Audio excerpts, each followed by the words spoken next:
Hi, this is Dennis with Second Chance Tackle. We're still doing pandemic projects, and let's start by saying thank you to the first responders that are trying to keep us all safe, and let's all try and do our job about keeping safe indoors and self-isolated and all that other stuff that we're being asked to do while they continue to do their job and trying to make people well.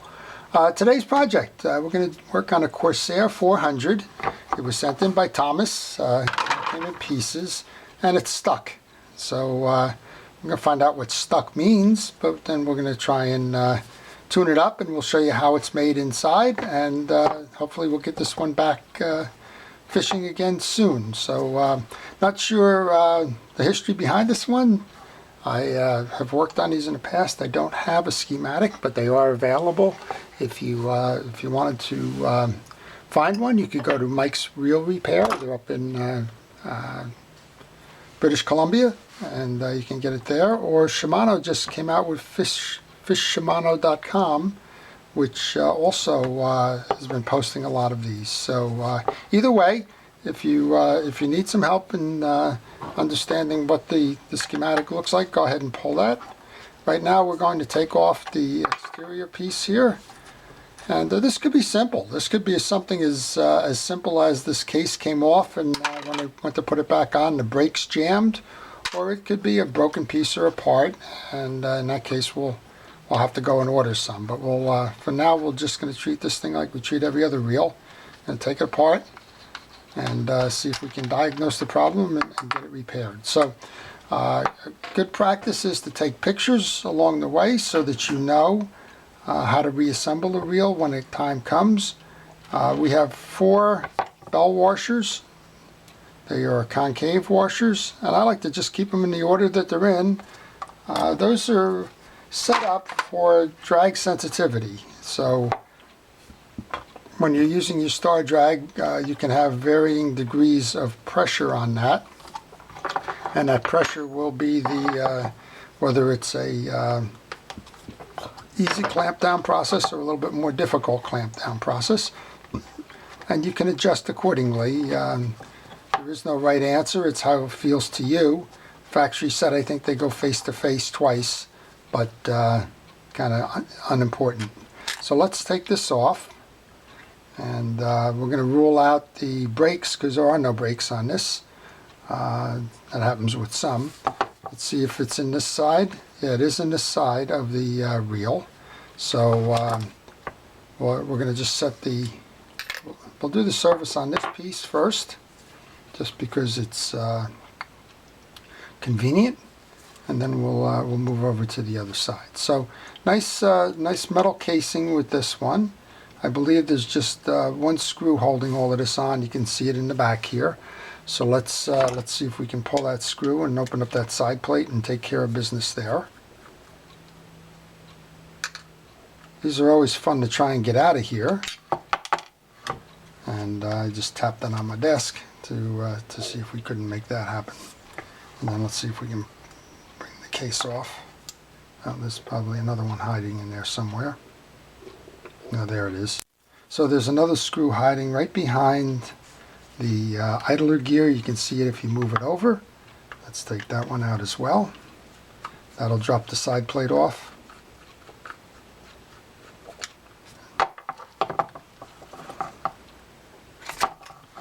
And then we can come under here. We can see we got a lot of grease, dried grease. That's never a good thing. It's kind of like it's a pasty kind of a grease. I'm not quite sure what that is, but it's kind of pasty. I'm going to use a paper towel first. It seems like it might be white lithium grease. I don't know, probably because it was convenient maybe to spray it in there, but white lithium grease is not the optimal grease for a fishing reel, but I've seen a lot of different greases in there. So let's see if we can't use some things like cotton swabs and the like to take care of that. Just get it out of there. It's not a good grease for this. While you're at it, you can check the spring assemblies and the balance of this. Just make sure that there's nothing broken in here. We notice that the issue is on the other side. I'm going to just put some WD-40 on here, see if we can't free up some of the other stuff. I'm just going to lay this down to the side now. I'm going to take this cover with the 2 screws. This might be a little bit dangerous, but I could always put the screws back into the 2 holders there. I'm just going to set that off to the side. So let's go back in here then, find out what in the world's going on, because there's something stuck in here. And I can see that I think the issue is right here. If you take a look, we have an anti-reverse dog here. It's not on the ratchet, and that could be the cause of everything getting jammed up here. So let's do our best. There's several case screws. I always get this messed up, but I believe this one is just a dead end holding a block for that assembly so that it doesn't trip too far. I'm going to start by taking the 4 out on the top. Oh, that's the block. It always is. Put that one back. See if we can put that one back. Probably can't. There's a little plastic block that it's a bumper. The screw doesn't need to come out of that. So what I'm doing now is I'm taking the 4 other screws out and I'm laying them on the table, and here's why. I think that might be the block anyway. We'll figure it out. 2 different size screws. So you need to note where those screws are coming from. So probably should have pulled a schematic, but small screw, long screw.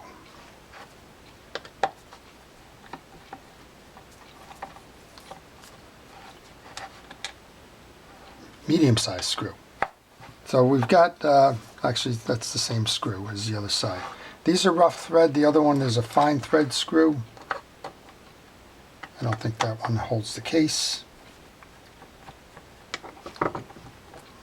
Case is coming up now. So that one's, I believe, is the bumper. Let's pull this up. Yeah, that's the bumper.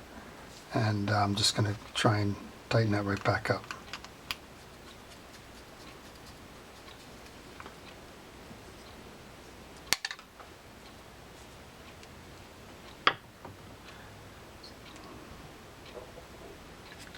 There's a little wedge that fits into this side plate. That's what was coming off. Let's just put that back on.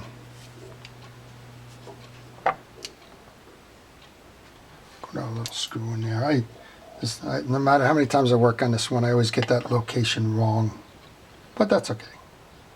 And again, if you had a schematic, you would see you didn't have to pull that screw, but lessons learned. Okay, so that's back in place. The case is clean. I'm not sure if he worked on it or not.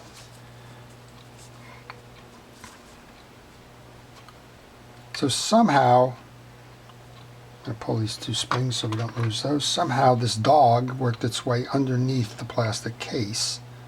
So we'll go work to get that back out and get that back in the right way.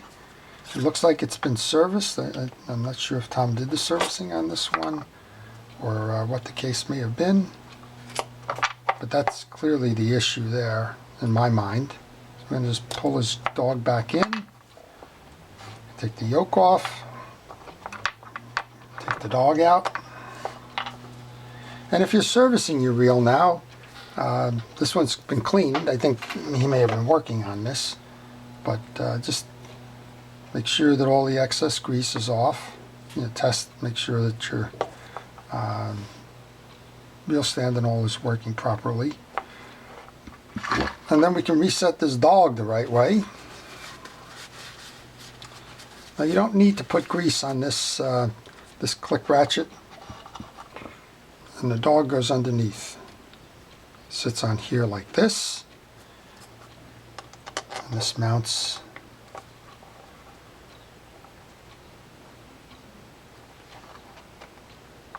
over the stud here. You saw that come off, and sits flat to the shaft here. There you go. So that's the proper installation. You'll see the bump here now. So as you're cranking away, working where you're turning it, and then when you back it off, the dog is working properly because this is out of the way. So let's go ahead and put the gearing on, and then we're going to test that trip again, see what's going on there, because that may be the issue. Okay, these have got a fabric washer. Looks like you took good care to get that cleaned. Same thing over here with the, well, got a little bit of dirt on this one, on the yoke. Let's get that out of there. You can put some fresh grease.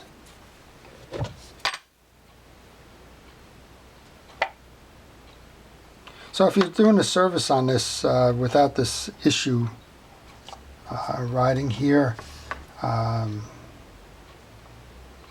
just kind of follow the procedures. I just put that in backwards, upside down. There's a point on these that goes outward. You want the notches for the spool into that cavity there. And put this back on.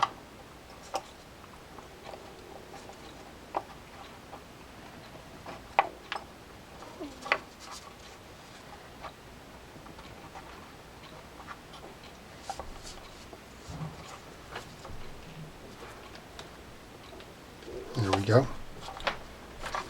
Just checking the condition of these. This one belongs on top.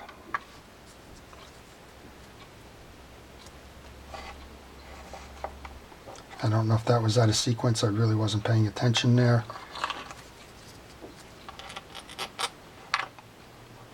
Looks like we're missing a washer somehow.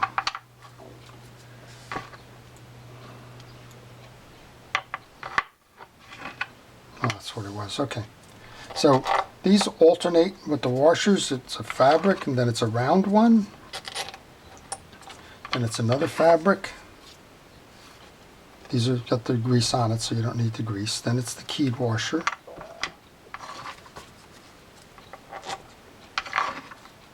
Now come on, where'd the blue washer go?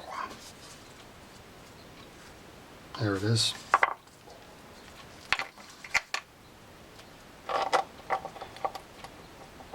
So this has been quite a project here. This always points out that we're human, right? All right, and we got this in place. And then this has 2 points on it. That goes into that slot there. Now we got it turning. That's a good sign. And now we want to trip this. So that's going to pull down on this.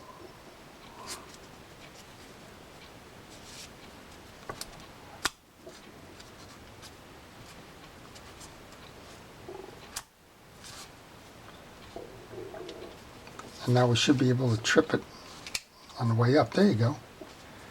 So when you're putting the bar in here, you always set it to the tripped position,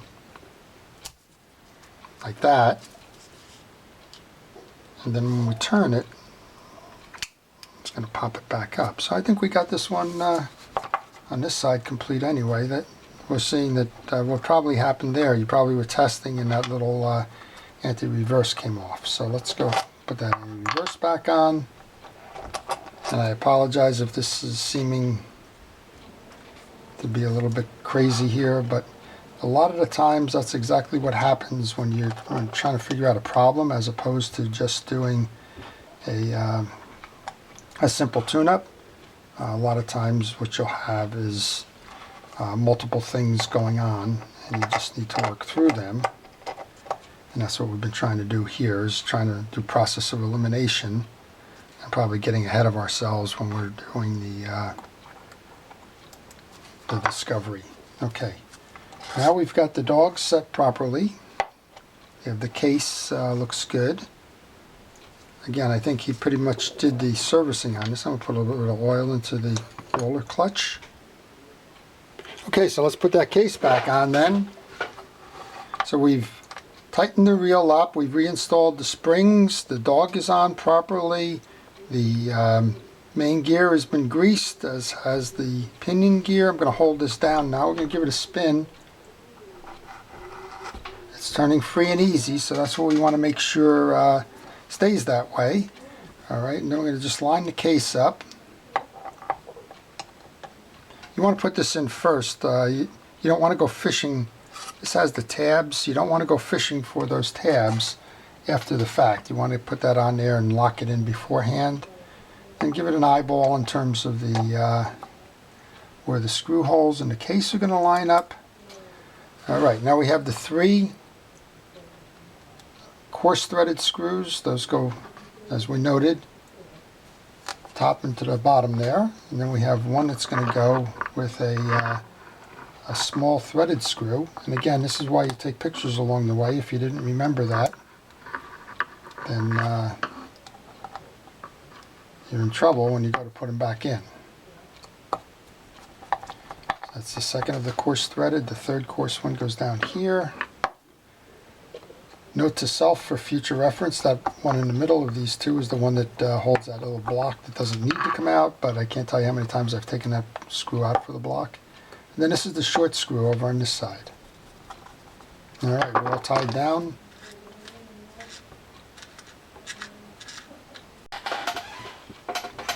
Something's just not right. There's tension here that shouldn't be. That's turning hard.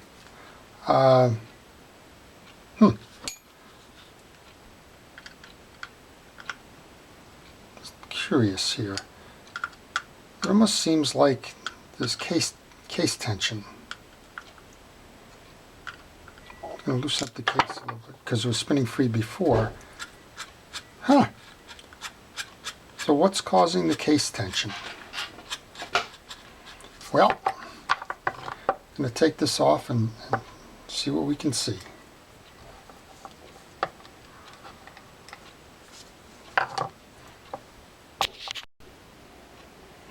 Okay, it's time to put the case back on, and while I was doing that, I was noticing that this block just was too loose with that small screw, and I realized that the screws were reversed.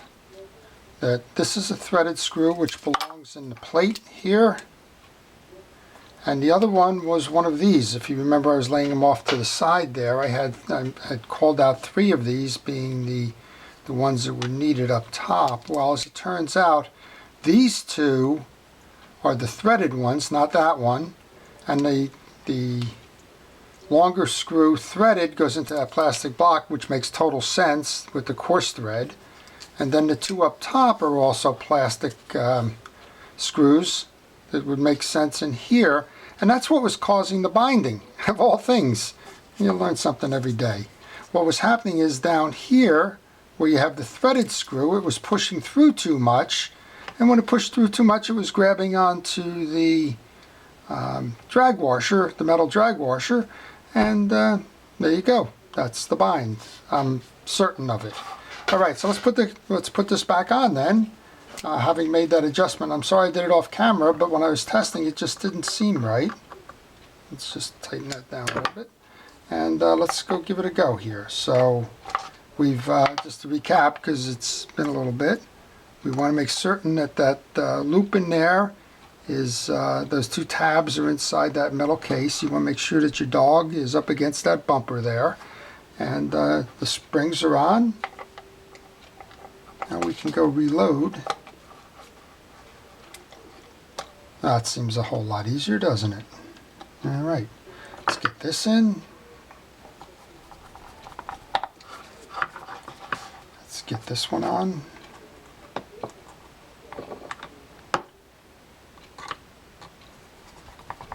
So some things only experience teaches you, and you kind of learn weird. Okay, this says 4 of these drag washers in here then, or bell washers. Putting them in the way they were found.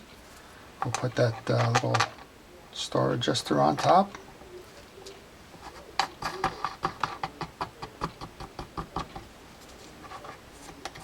I'm just holding the shaft so I can turn this down. You could also use the handle to turn it down. Oh, all the difference in the world. All right, that's what it was. All right, we're going to hold this on then. You want to set this to the down position, the trip, whenever you go to put that back on, you always want to trip it for casting. And as you do that, you want to pull the thumb bar up. That way you'll have it properly set.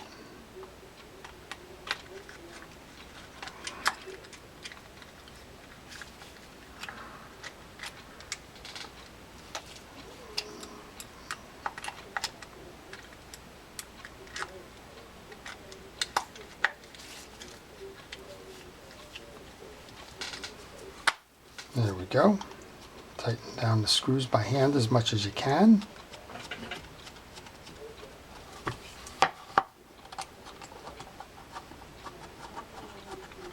Yeah, you've learned something every day.